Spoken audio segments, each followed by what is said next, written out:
Hoy os voy a hablar de mi primera obsesión lectora de cuando era pequeño, la primera vez que leí de forma compulsiva, y fue con Pesadillas de R.L. Stine, novelas de terror que a mí en su momento me fascinaron. Quizá mi amor por el terror empezó aquí, y que la verdad a día de hoy me siguen trayendo buenísimos recuerdos, sigo teniendo las novelas en casa, así que os voy a hablar un poquito de ellas, dentro vídeo.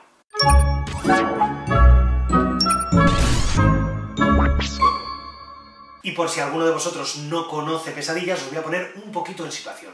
Son unos libritos cortos de terror que empezó a escribir R.L. Stine allá por los 90 y que se convirtieron en todo un éxito.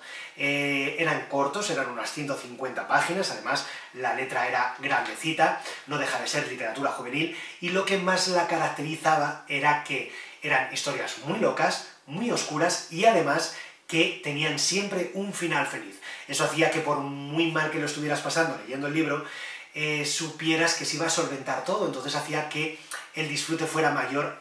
Además también le caracterizaba que de vez en cuando metían unos toques de humor muy disfrutables y que no rebajaban en nada esa oscuridad. Conseguía compaginarlos muy bien. Aunque creo que el mayor éxito de estas novelas es ese atrevimiento que estaba diciendo antes, que conseguía dar a esta literatura juvenil de terror pues muchos elementos que no acostumbra dar este género a edades tan tempranas, y quizá eso fue lo que lo convirtió en un éxito de ventas internacional. Pero las historias no fueron la única clave del éxito de Pesadillas, también lo fueron sus portadas, porque crearon una seña de identidad propia que la verdad está muy asociada con esta saga, pese a que con el paso del tiempo han cambiado las portadas por completo. ¿Qué tenía de especial las portadas en los 90? Primero, sus ilustraciones. Eran ilustraciones chulísimas, muy coloridas, muy visuales, que yo a día de hoy recuerdo prácticamente todas de todos los libros que me leí. También la clave estaba en que brillaban en la oscuridad, o sea, eso me parecía maravilloso. El título y la ilustración estaban impregnadas de este material que cuando le acercas una bombilla absorbe la luz, o lo que absorba, no soy científico, no os lo sé explicar rigurosamente. El caso es que luego cuando apagas la luz brilla. Y yo recuerdo que siempre cuando leía por la noche, antes de apagar la luz, acercaba el libro al flexo para que se cargara bien, y después apagaba la luz y me quedaba mirando el libro durante un buen rato, porque primero estaba brillando y luego iba perdiendo intensidad, pero me quedaba ahí hasta que prácticamente no se veía y luego ya a dormir. Y además, R.L. Stine consiguió construir unos personajes chulísimos que los que lo leímos en su momento no nos hemos olvidado de ellos, y parece, yo lo recuerdo como si lo hubiera leído ayer. He seleccionado tres que creo que son los más representativos, al menos de mi recuerdo, pero he dejado muchos fuera que seguro que recordáis muchísimo, como Invisible o Pánico en la biblioteca. Por ejemplo, Pánico en la biblioteca me parece uno de los más representativos, porque además luego lo vivimos mucho con la serie de televisión. Ese capítulo me parecía, o sea, terrorífico. Pero a la serie de televisión voy a llegar un poquito más adelante, y he seleccionado tres que creo que son los que más representan lo que yo recuerdo. Primero, La noche del muñeco viviente, por favor. O sea, este libro, esta portada y la de la segunda y tercera parte, eran de estos libros que solamente viendo la ilustración te hacías caca encima. O sea, daba muchísimo miedo, al menos a mí cuando lo veía en su momento, y las historias me parecían maravillosas. Es más, es uno de los que he guardado hasta el día de hoy, porque me gusta muchísimo.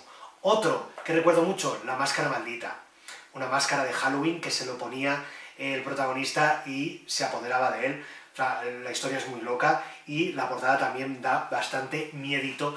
Y el último es La venganza de los gnomos, que algo tan idílico como un gnomo de jardín acabe siendo algo a lo que temer. Me parecía una vuelta de tuerca maravillosa. Por cierto, Pesadillas costaba 695 pesetas. Y os voy a hablar ahora un poquito de las ediciones de Pesadillas y cómo ha ido cambiando a lo largo del tiempo. Os voy a hablar de los cambios que sufrí yo y las ediciones que hubo cuando yo leía Pesadillas, porque desde que dejé de leerlo ha habido un sinfín de diseños, y no me los sé todos. Pero sí deciros que Pesadillas se sigue vendiendo a día de hoy en cualquier librería habitual a la que vayáis. Los podéis encontrar en la sección juvenil. Las ediciones de ahora no tienen nada que ver con estas, las ilustraciones han cambiado por completo, son ilustraciones nuevas, pero no están mal las de ahora. Me gustan más las que yo leí, no sé si es por romanticismo o porque me queda un poquito viejuno, pero me gustan mucho más las que yo leí. Pero bueno, el caso, yo empecé a leer Pesadillas con estas ediciones, que lo que las caracterizaba sobre todo, más allá de la ilustración, eran estas letras de Pesadillas cuadradotas. El primer cambio fue cambiar esa tipografía por algo mucho más fino, que la verdad es que este cambio me gustó muchísimo porque creo que esta letra representaba mucho mejor como algo que se estaba derritiendo, y me encantó, la verdad. Pero el segundo cambio no me gustó tanto, y fue que quitaran que las portadas pudieran lucir en la oscuridad. Por ejemplo, la máscara maldita la tengo que no puede lucir en la oscuridad, y a mí me hicieron la faena. Estas son las ediciones básicas. Además, también se vendía la edición de Monstruo, que eran tomitos con 3 libros, que recopilaba 3 libros, y que la verdad hubo un porrón. Le caracterizaba este fondo negro, y yo este me lo he comprado para enseñároslo en el vídeo, pero yo en su momento no me compré ninguna edición Monstruo, siempre tenía las individuales. Pero había una edición que yo siempre quise y nunca tuve. Ahora la tengo porque me la he comprado también para el vídeo, y era la edición del Círculo de Lectores. O sea, me parecía maravillosa, que eran tomitos que recopilaban 2. En ediciones de Monstruo eran 3, en este caso eran 2, pero no iban seguidos. O sea, los tenías que leer dando la vuelta al libro. Aquí tienes una historia, y para leer la siguiente tenías que darle la vuelta al libro, y por lo tanto estaban impresos uno hacia un lado y otro hacia el otro. Vamos, o sea, me parecía que eso conseguía darle ese toque de originalidad quizá que no tenían estas ediciones, que no brillaban en la oscuridad en su momento, y el resto sí. Yo no era del Círculo de Lectores, nunca tuve estas ediciones, pero me he comprado esta para enseñárosla. Encima está en un estado estupendo y la guardo como oro en paño. Y el éxito de Pesadillas fue tal que R.L. Stine, en esos momentos en los que se estaba frotando las manos y haciéndose rico, decidió sacar también una línea de pesadillas de Elige tu propia aventura. Las llamó En busca de tus pesadillas, y yo la verdad es que solamente tuve 2, porque nunca he sido muy fan de estas historias de Elige tu propia aventura. Me parece que te ofrecen la capacidad de elegir, sí, pero la historia pierde mucha complejidad, y al final pues no acaba siendo tan disfrutable como una historia normal.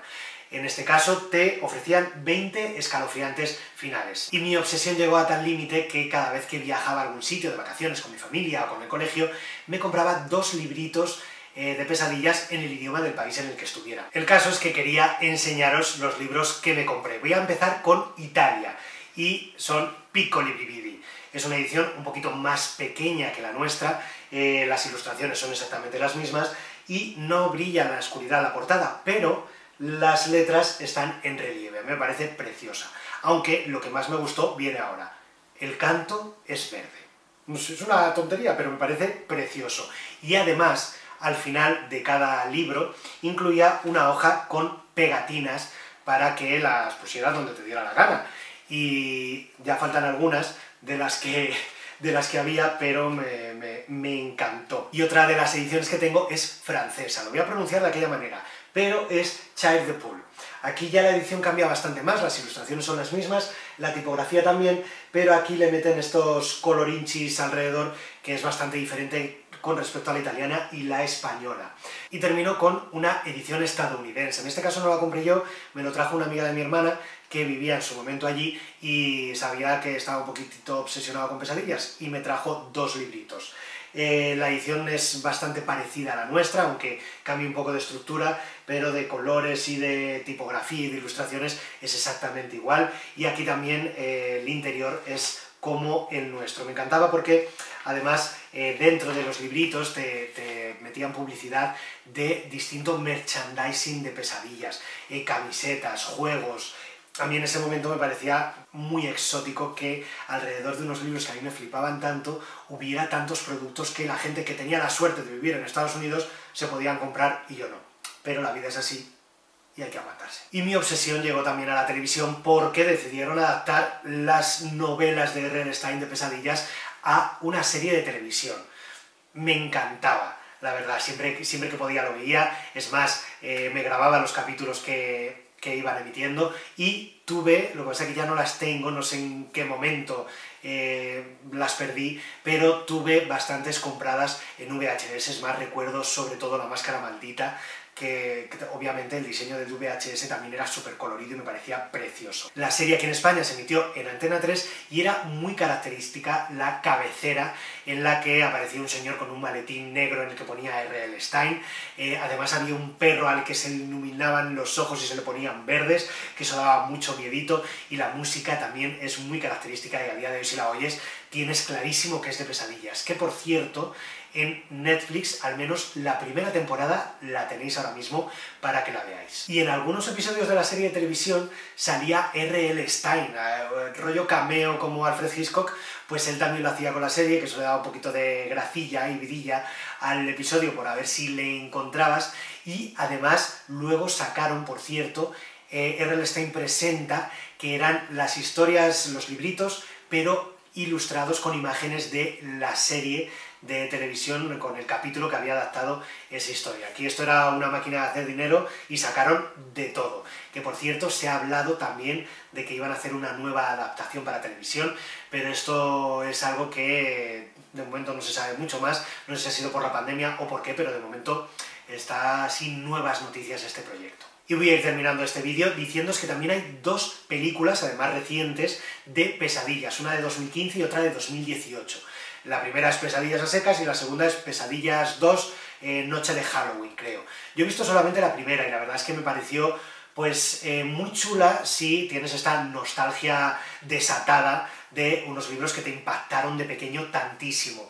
No adaptaba ninguna historia en concreto, lo que hacía era presentarnos una trama en la que iban a ir apareciendo muchos de los personajes emblemáticos de estos libritos, y la verdad es que siendo una historia bastante simplona, visualmente era muy atractiva, estaba muy bien hecha, y a mí pues me hizo disfrutarlo un montón como si fuera un niño pequeño otra vez. Y hasta aquí mi vídeo de Pesadillas. Os he hablado un montón y os he contado muchísimas cosas sobre por qué estos libros fueron tan especiales para mí y se convirtieron en una obsesión. Que sepáis que son un éxito internacional brutal, tanto que en 2003 le concedieron el Guinness de los Récords por la colección juvenil más vendida de la historia. Es una saga que yo tengo muy marcada dentro de mí y que he disfrutado muchísimo, y que aquí nació mi pasión por las novelas negras, por las novelas de terror.